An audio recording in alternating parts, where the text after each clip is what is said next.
Let's welcome Deanna as she comes up. I'm going to have her. Good morning, everyone. It was back in August of 24. I was super sick, thought I had a stomach bug. I passed out. They begged to take me to the hospital. I told them no. So they called the ambulance. At the hospital, I don't remember anything but begging for water.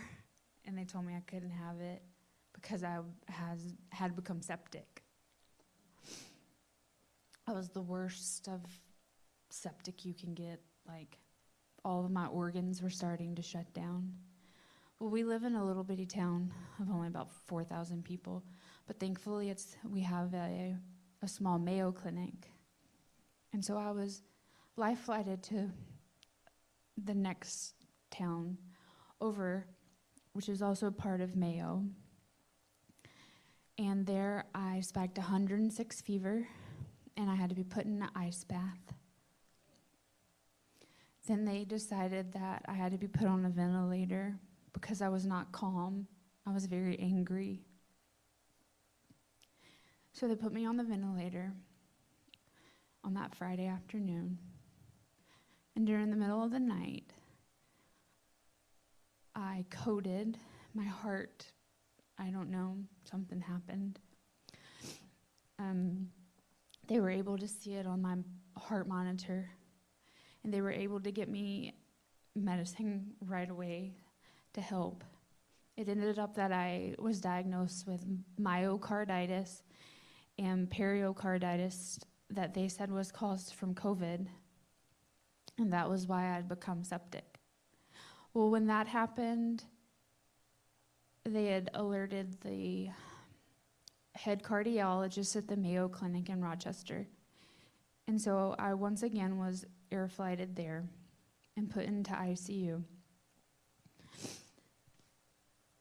where I continued to just get worse and worse. They didn't know the brain damage that I had had from the 106 fever for well over 6 hours. They took me in for a CAT scan. And by the grace of God, I was completely normal. I had no brain damage whatsoever. I continued to get worse and worse, and they had told my husband that there was nothing else that they could do. They had talked about putting me on a heart and lung machine, but they didn't know because they didn't think it would work.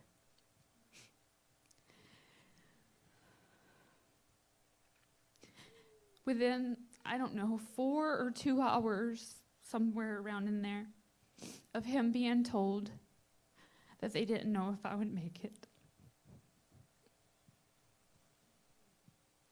everyone come together and prayed. And I woke up.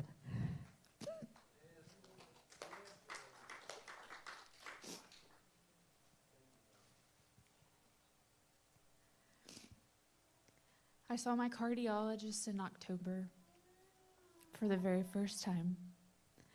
And I saw the images of my heart from the damage that the COVID had done. Your heart should beat like this, extremely fast, pumping blood. My heart was beating like this. The doctor told me I should have been dead. My lungs were full of fluid. My whole body was inflamed.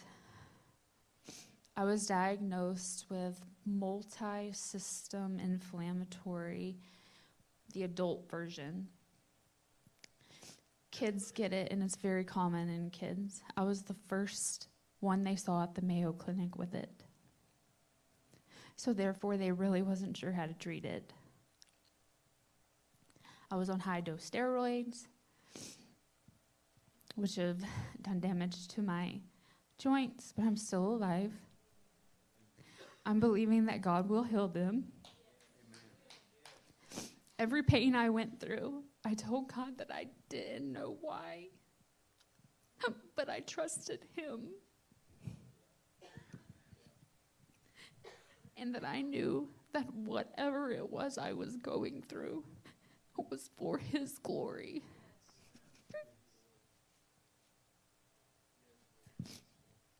I am only here today because of people like you who prayed.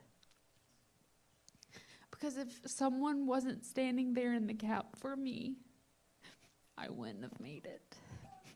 So thank each and every one of you for your prayers and your continued prayers.